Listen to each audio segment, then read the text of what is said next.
Hi friends, நான் ஒரு motivation story சொல்கிறேன். ஒரு நாட்டோட அரசன் போட்டி ஒன்று அறிவிச்சிருந்தானா. அது என்ன போட்டினா, கோட்டையோட கதவை யார் கையால் தள்ளுறாங்களோ அவங்களுக்கு நாட்டில் பாதியை எழுதி கொடுக்குறேன் பரிசா அப்படின்னும், கையால் தள்ளாதவங்களுக்கு கையை வெட்டிடுவேன் அப்படின்னும் சொல்லியிருக்கான். இதனாலேயே இந்த போட்டியில் யாருமே கலந்து கொள்ளலை. அப்படி இருக்கும்போது ஒரு இளைஞன் மட்டும் வந்து, நான் இந்த போட்டியில் கலந்து கொள்கிறேன் அப்படின்னு சொல்லியிருக்கான். அங்கே இருந்தவங்க எல்லாம், வேண்டாம்ப்பா, தோத்தா கையை வெட்டிடுவாங்க அப்படின்னு சொல்லியிருக்காங்க.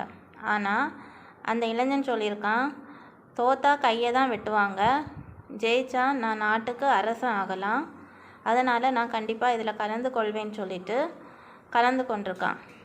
போய் கோட்டையோட கதவை தள்ளியிருக்கான். அந்த கோட்டையோட கதவு உடனே திறந்துருக்கு. ஏன்னா அந்த கதவை லாக்கே பண்ணி வைக்கலையாம். இது மாதிரி தான் நாமளும் என்னால் முடியாது, நான் தோற்றுருவேன் அப்படின்னு எதையுமே முயற்சி செய்யாமல் பேசிகிட்டே இருக்கோம்.